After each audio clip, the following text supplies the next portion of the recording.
I want to share with you guys today a case study of an individual who didn't believe that she had an eating disorder. We presented all of the information to her metabolic test, her body composition. She was restricting her intake, but ultimately she was like, you know what? I'm fine. I don't need your help. And she left.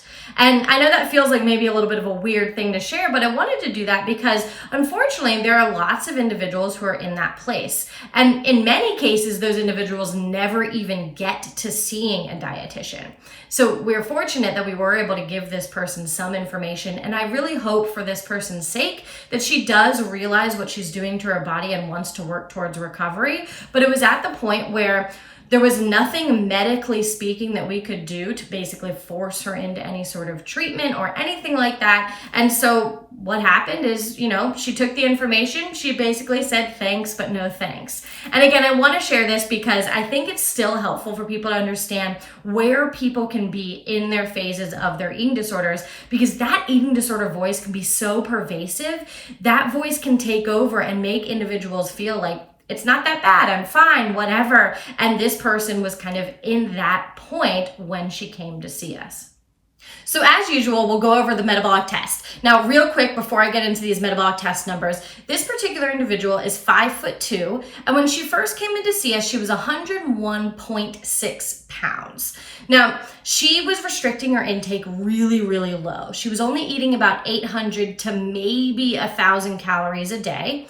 And what she would do is typically only eat one meal per day.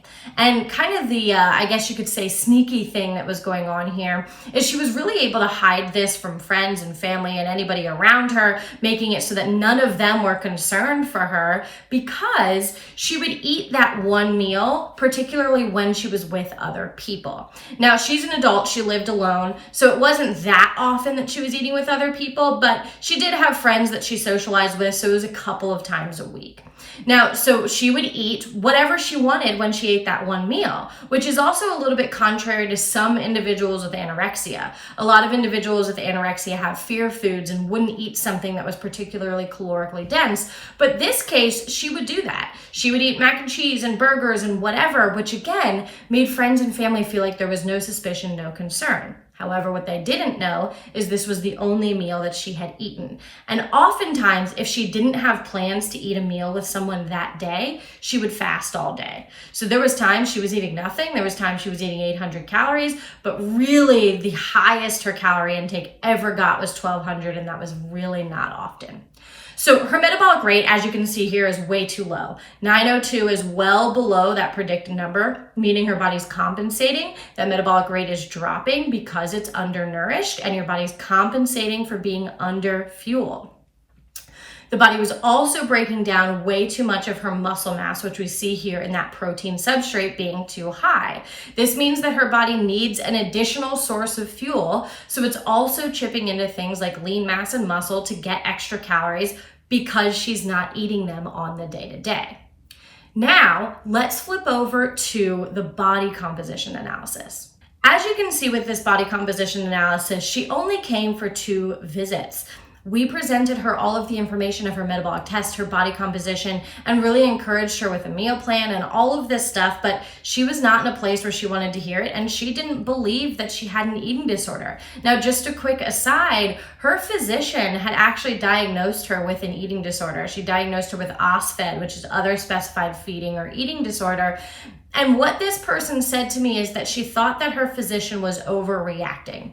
She said that she was fine, she doesn't have an eating disorder, she's a normal weight, and everybody needs to stop worrying about her. So, looking at the body composition here, those red numbers that I put right under lean mass and fat mass are actually the bottom number of the normal range, meaning there's a normal range for someone's lean mass and fat mass. 84 was the very bottom number. See what I mean there? So you'll see that these 2 numbers in red are the bottom number of that normal range. So what you can also see based on her results is that she was well below that normal range, right? So her lean mass is below where it should be, and her fat mass is below where it should be. So I educated her on what I've told you guys many, many times. Your body being in this state where these 2 numbers are below where they should be are going to put you at increased risk of injury, increased risk of illness. It's also going to make it so that, especially with the fat mass being that low, Women are likely not going to get a period. They're also going to have impacted hormones, and that impacted hormones can last a really long time, even once this fat mass were to restore. Now, as an aside, this person was getting a period, but it was irregular. It was maybe once every like 2 months or so. So again, that was enough for her to be like, well, I'm fine, I just have an irregular period. But as we can see here, based on the body composition, everything was too low and really needed to improve. And how we're going to improve that, not only the body composition, but the metabolic test, is by taking in more food.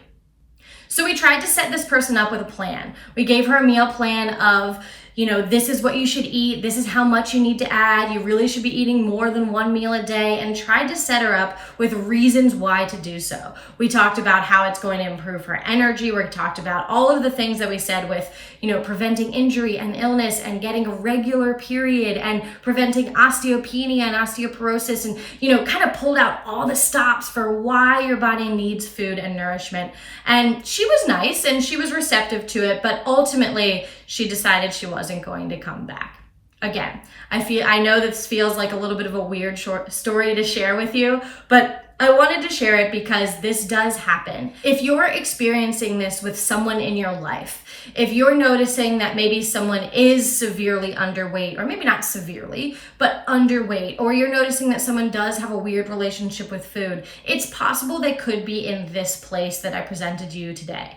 Maybe they don't realize that they have an eating disorder, or don't realize why recovery is worth it. Keep working with that person to kind of push them into seeing a dietitian or someone. Maybe they'll be able to help, but ultimately the person needs to be ready for change. And in this particular case, she wasn't. Again, I hope for her case that turns around and eventually she does work towards full recovery.